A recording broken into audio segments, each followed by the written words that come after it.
Hello students, welcome to EPG Parchala. I am Dr. Vineet Kumar from Dr. Ranganathan Institute of Library and Information Science, Bundelkhand University, Jhansi. Friends, today we are going to talk on users of information retrieval systems from paper Information Storage and Retrieval. Friends, the user is an important component of information retrieval system. The ultimate aim of an information retrieval system is to connect the user quickly and efficiently to the proper information. User is the last link of the recipient of information, also known as end user. In the text of EPG Pathshala, you might have seen the term end user. So end user is the last link or the recipient of the information. There are other terms used to represent the concept of user such as patron, client, member, customer, etc. In the context of information retrieval, the term user is employed to represent the seekers of information, the person who is actively seeking access to information and who, when successful, obtains and uses the information is described as user. Sometimes user is referred as searcher also. For an information retrieval system to be effective and efficient, it is very necessary to understand who are the users, what are their needs, and of what is the nature of their needs, how they seek the required information, what is the use pattern they exhibit in using the information. In this module, we will discuss about the various aspects of users, their categories and nature, the concept of information need, types of information needs, and more specific information needs in different areas of activities. The information seeking behavior of users in order to satisfy their information needs, what they exhibit. We will also try to understand the various methods generally known as user studies carried out to find the pattern of overall interaction of user with the information retrieval system. Let us discuss the different types of users. These types are based on kind of activities performed by the user. First kind is researchers in the basic and applied sciences. Second kind is practitioners and technicians engaged in developmental and operational activities in the various fields of technology and industry. For example, agriculture, medicine, industrial production, communication, etc. Third is managers, planners, and other decision makers who are engaged in developmental activities in both private and public sector.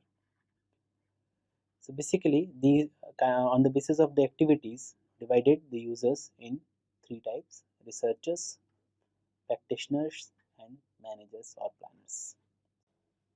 The next type of the division is based on the characteristics. First is by nature of work, like engineers, scientists, policymakers, researchers, planners, managers, persons in different professions, etc. Second is the psychological criteria, on which we can divide the users on the basis in different categories such as users with superiority complex, with inferiority complex, selfish users, abnormal, normal, etc. Third, we can divide the nature of activities like study, research, specialization, level of education, and responsibility, etc. User functions. In any information retrieval system, there are several functions performed by the user. The functions include the sequence of activities performed by users to access the information, such as searching, browsing, selecting, and evaluating the information objects of their interest. User function also includes activities related to obtain and use the information object once the access seeking is successful. Let us define what is information need. In order to have a user-oriented system, it is imperative to focus the attention to user and his information needs. The accurate assessment of information needs of users form the primary basis of all information activities. Before looking at the types of information needs, it becomes necessary to understand the concept of information need. Information need comprises of two terms, information and need. It may be defined as need for information.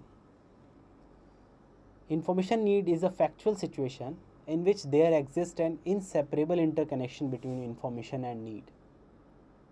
It is also to be understood that the information need exists objectively, that is, they are oriented towards reality, practice, and task. To have a true perspective of information need, the dictionary meaning of the term need and other closely related terms such as requirement, want, demand should be analyzed. Before moving to these terms,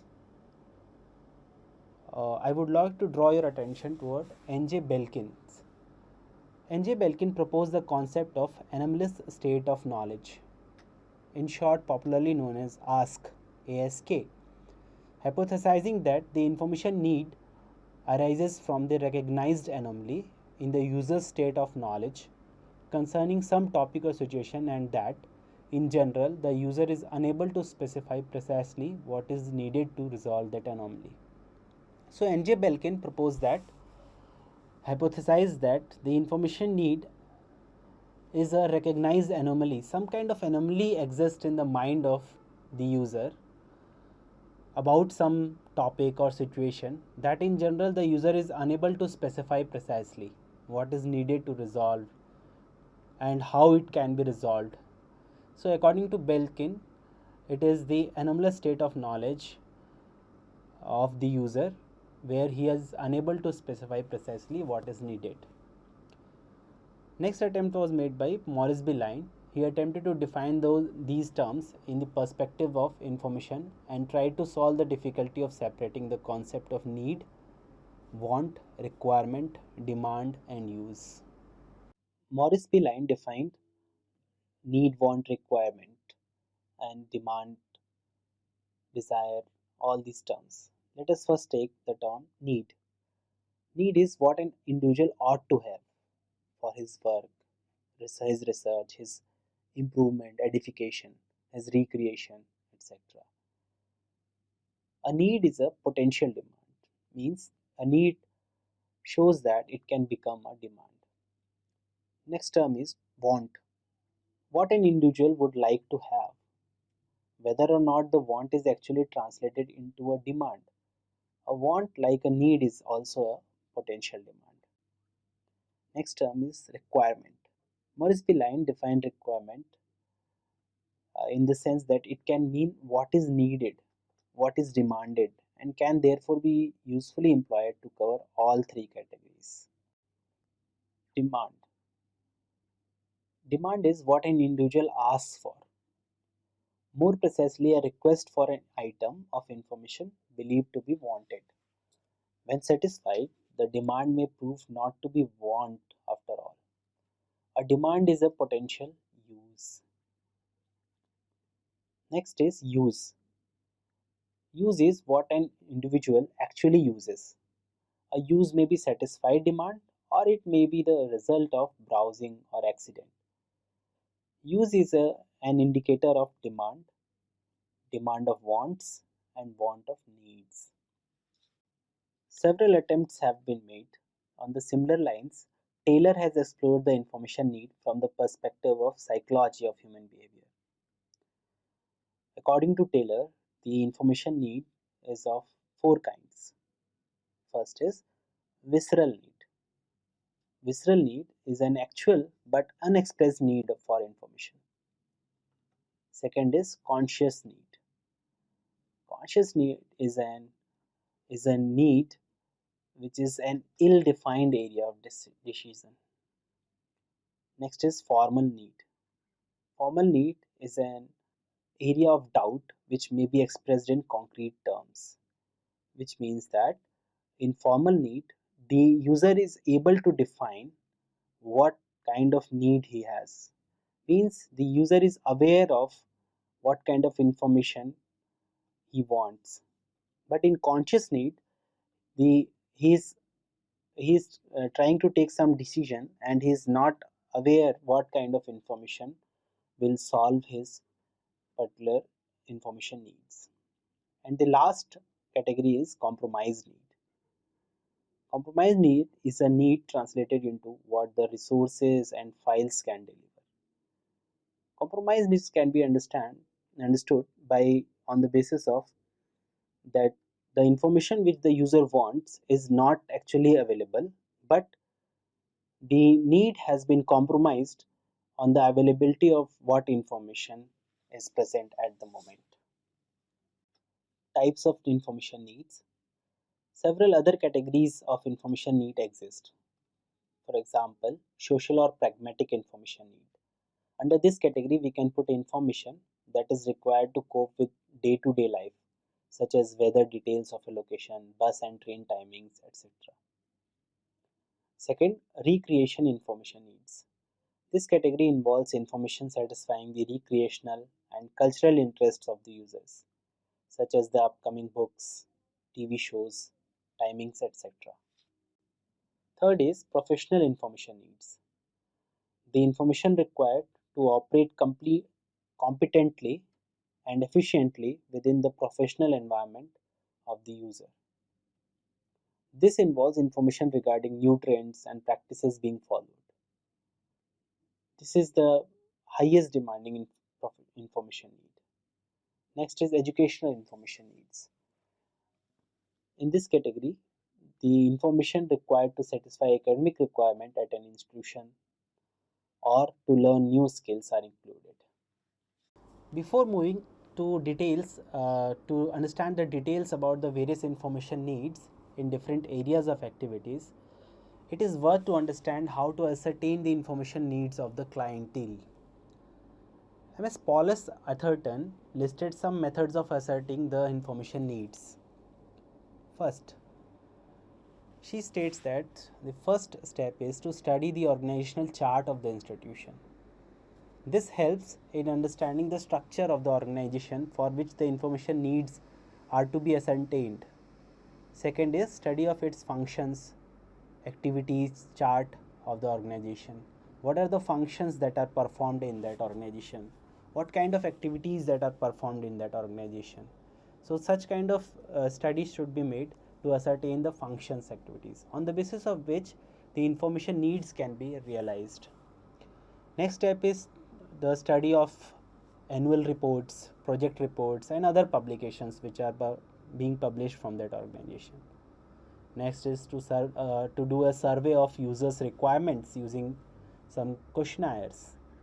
So this is another good method to finding what are the requirements of the users which exist in that particular organization for which the information needs are to be sought, or for which the information retrieval system is being developed. Next step is interviewing users. The several interviews can be taken, like interview of superiors of the user, like persons which are higher in the hierarchy, interviewing the user itself, interview of subordinates of the user, like persons controlled, taught, guided by the user. These interviews can be personal interviews where the real insights or interactive discussion can be made to ascertain the information needs. Next is study of papers, books, etc. published by the user. Here the books that are published or the papers that are published by the users are studied. Next, attending seminars, colloquia, etc. in which the users participate. So by attending the kind of events the user is attending, it becomes easy to ascertain what kind of information needs are exist for that particular kind of user. Next is observing user at his workplace. This is also a best method to ascertain information needs, that is to by observing the user at the time he or she is working at the workplace. Next is to find personal information contacts with users. Some kind of personal information by contacting with user can be sought. Meeting users in small, preferably homogeneous groups periodically.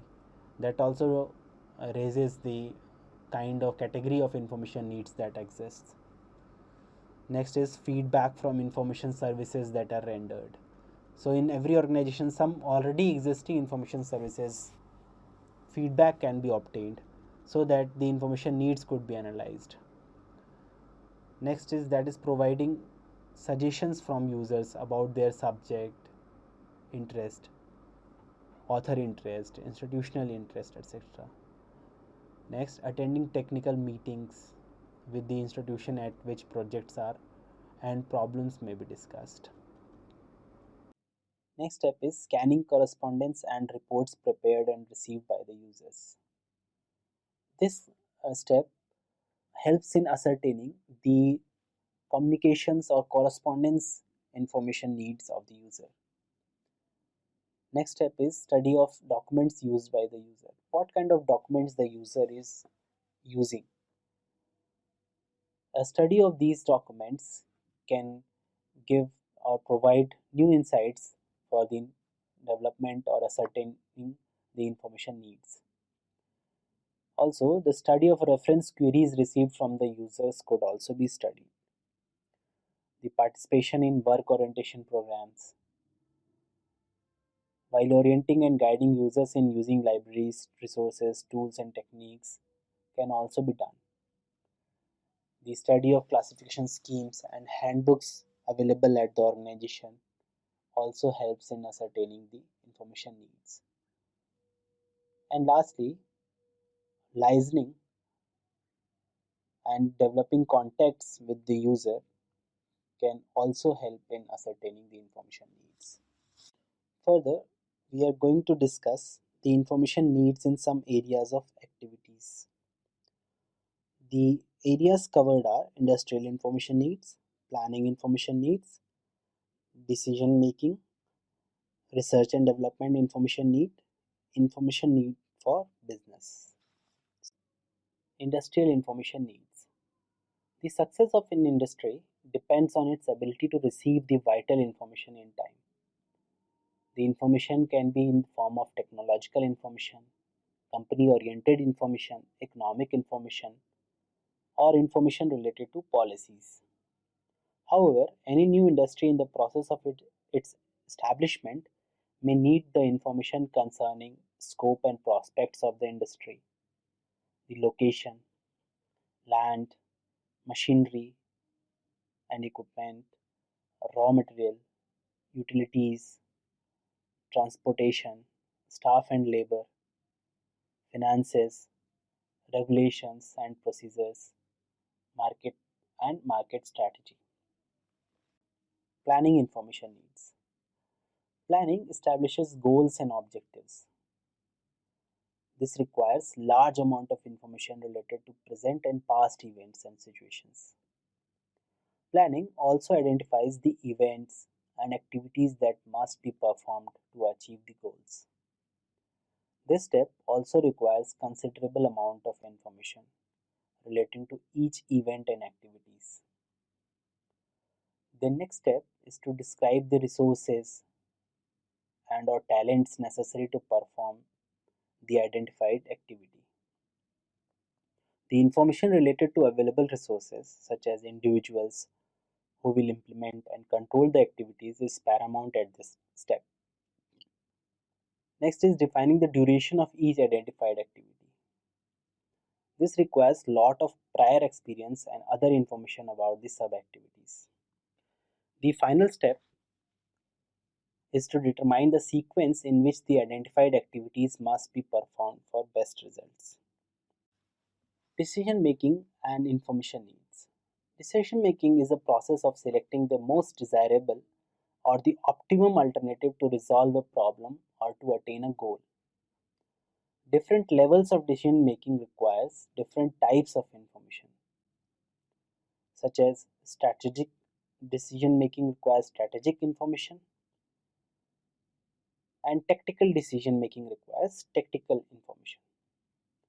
Strategic decisions are characterized by a great deal of uncertainty and are future oriented. It includes activities like establishing policies, policy making, organizing, and attaining an overall effectiveness for the organization. Tactical decision making. Tactical decision making requires tactical information. This pertains to short term activities and allocation of resources for the attainment of the objectives. At the tactical level of decision making, standards are fixed and the results of decisions are deterministic. As decision making involves broadly intelligence, design of course of action, and choice of appropriate course of action, the information needs at each stage can be satisfied by information from internal sources, prior experiences, and the information about the environment where the decisions are going to be implemented. So, for evaluating the decision making information needs, one must consider all these aspects also. Stop. Research and development information needs. Research is the most important activity for any society or industry for its development. Research attempts to find solution to the problems being faced by a society or an organization. It is a very rigorous process and involves processing and use of information to generate new knowledge. The generated information at different steps is contained in various documentary forms such as periodicals, reports, theses, conference proceedings, review monographs, etc. The research and development activities involved two activities. First, basic and fundamental research. Second, applied research and technical development. The information needs of researchers involved in activity of research and development should be satisfied. The R&D professionals make use of wide range of information of direct relevance to the topic of research. The researchers require information for following purposes: to aid in perception or definition of problem, to formulate a scientific or technical solution, to place work in proper context, to relate work / ongoing research in progress, to select design strategy for data collection, to select a data gathering technique, to design or select equipment or apparatus for conducting a study, to enable full interpretation of the collected data, to integrate findings into current state of knowledge. Seeing the above uses of information, it can be said the R&D scientists have to be supplied with the adequate information of right order.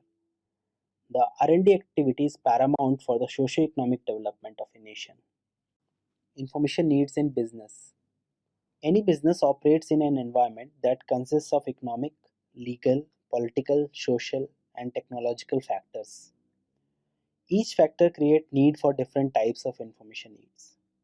The information needs vary from very general type of information to more detailed information relating to different aspects of the business.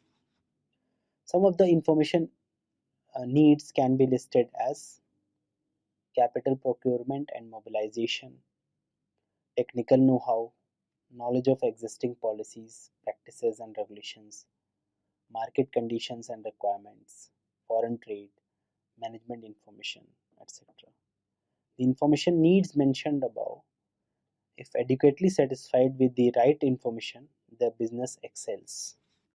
In the above sections, we discussed about the information needs and its types, and the different information needs that exist in various human activities.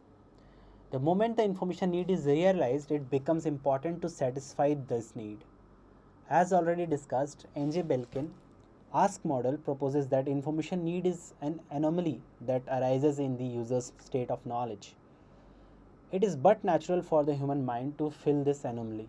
There comes the concept of information seeking behavior, popularly known as ISB. A prominent name in this field is T.D. Wilson. T.D. Wilson stated information seeking behavior as the attempt of the user in obtaining the needed information results from the recognition of some need perceived by the user. In order to satisfy the information needs, the user actively undergoes the information seeking process. In other words, information seeking behavior can be defined as strategies and actions undertaken to locate discrete knowledge elements to satisfy the information need. The behavior may take several forms. The user may make demands upon the formal system, such as information systems, or upon other systems, which may perform information functions. The user also seek information from other people through information exchange, which involves an element of reciprocity recognized by sociologists as fundamental aspect of human interaction. During the process, failure may be experienced with the system as well from other sources when seeking information. Dissatisfaction after the use of information may lead to generation of new information need. This is T.D. Wilson's proposed information seeking behavior model. On the top you can see that there is an information user in which in whose mind the information need exists. To fulfill that information need, the user performs the information seeking behavior or shows the information seeking behavior. He will try to find the information from other people, or he will put the demand upon the information system or demand upon other sources. In the case of failure, he may get the information and he may again show the dissatisfaction and again refine the information needs. Girja Kumar also proposed the information seeking behavior. According to him, the ISB involves processes such as identifying the objectives, defining needs, accessing information systems, establishing sources of information, information acquisition, use of information, satisfaction or dissatisfaction. So according to Girja Kumar, first the user identifies the objectives. What are the objectives of getting the information? Then he defines his needs. To fulfill the information needs, he tries to access the information systems, and he establishes the sources of various sources of information. On the acquisition of information, the information is filtered, and if it is of use, then it is used. And if the user is next, the user can be satisfied, or he can or she can be dissatisfied. This was the model proposed by Girja Kumar. Information seeking behavior is concerned with the integrative utilization of three basic resources. First, people, second, information, and system. The behavior that yields the highest information satisfaction is the best information seeking behavior. Now we'll discuss what is user studies. User studies can be defined as the studies that are carried out to find the pattern of overall interaction of user with the information retrieval system. For example, how the user is interacting with the system. This involves studying the behavior and information needs of the user in a systematic manner that can help in increasing the efficiency of the system. So the motive of doing the user study is to improve the efficiency of the system. The term user study is mainly concerned with studying information processing activities of users. It essentially implies the study of the use of the demand or need of information. A study which mainly focuses on users to measure their information needs, use behavior, and use pattern. Also, for a meaningful service, user study is must. Categories of user studies.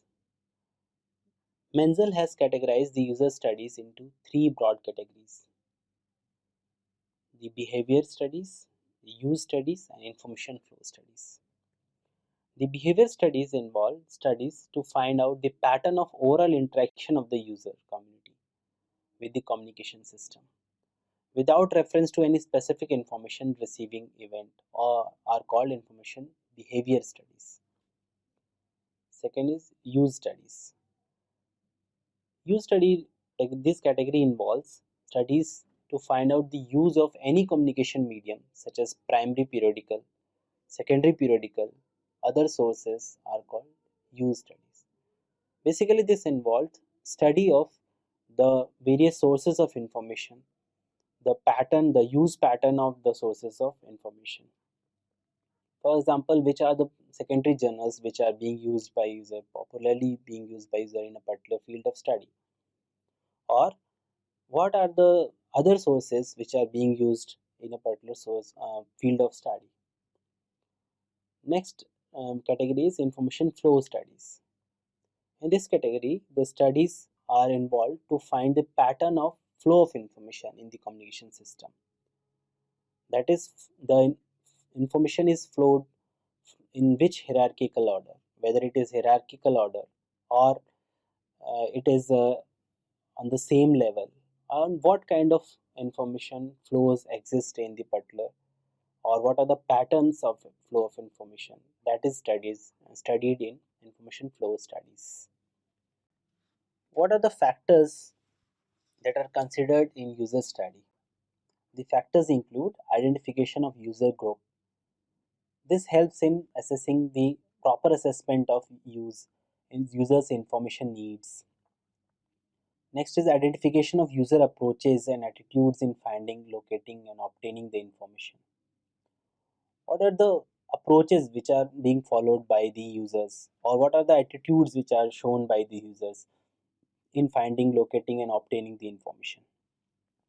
Next factor which is studied is orienting the user in finding, locating, and obtaining the information. So user study is just not involved at studying the user. It also involves orienting the users to train them in finding, locating, and obtaining the information. Another factor is matching the user and his information in such a way that the maximum benefits could be derived from the system. Reasons for conducting user studies. There can be several reasons for which the user studies are conducted. Some of them are identifying the actual systems and weaknesses of the library resources and services. So if we can conduct user studies to identify the weaknesses of the system and the weaknesses of the library services or resources that exist. User studies are done to identify the levels and kinds of user needs. What kind of user needs or what levels of information needs exist in the users which are the client of the particular library. Next, the another reason could be identifying faculty and student priorities for library information resources and services. What kind of resources are more popular? What are the priorities of the students or the faculty members while accessing the resources or services? Next reason is to identify the limitation or problems which seem to discourage the use of the systems. What kind of problems the users are facing, and the probable solutions could also be judged with the help of user studies. Another prominent reason to conduct user studies is identifying the level of involvement of user in the system. Because without, as discussed in the beginning of this module, the users are the end link. So if the users are not involved in the system, then the system is of no value. So for value addition, there should be maximum involvement of the users. User studies help in finding what level of involvement of users exist in the system. And user studies are done to improve the organization and planning of the overall system. So finally, we can say that the aim of the user study is to develop dynamic interface between the system and the user. So students, let us summarize what we learned from this module. In this module, we tried to understand the answers to the following questions. Who are the users? How can we categorize them? What are their needs? And what is the nature of their needs? What are the specific information needs in some areas of human activities? how the users seek the required information, and by depicting what kind of behavior, what is the use pattern they exhibit in using the information. Finally, we understood the various aspects of users, their categories and nature, the concept of information need and types of information needs, and more specific information needs in different areas of activities. The information seeking behavior of users in order to satisfy their information needs. Also, the various methods generally known as user studies carried out to find the pattern of overall interaction of users with information retrieval system is also discussed. Thank you.